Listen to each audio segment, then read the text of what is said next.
Ысык-Көл областынын Ысык-Көл районуна караштуу Өрүктү айыл өкмөтүнүн аймагында Таш-булак өрөөнүндөгү таштандыларды төгүүчү жайдын абалы өтө кейиштүү абалда. Биринчиден, ал жер таштандыларды төгүүчү жерге такыр ылайыгы жок жер. Ал жер дайыма жаан жааган сайын сел жүрүп туруучу жер. Мына азыр так ошол жерди айыл өкмөтү тарабынан элге таштандыларды төгүүчү жайга уруксат берилген. Таштанды төгүлгөн жер талапка жооп бербейт. Тегереги тосулган эмес. Элдер туш келди төгүп кете беришет. Жаан жааган сайын таштандыларды ылдый карай агызып, мал жайылган жайыттар бузулууда. Элдер жашаган коро сарайларга чейин каптап, антисанитария болуп жатат.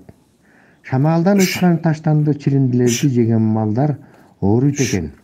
Көп жылдан бери ушул маселени чечип бергиле деп кайрылдык. Бирок эч кандай тыянак чыккан жок. Таш-булак өрөөнүндөгү элдердин акыбалы ушундай.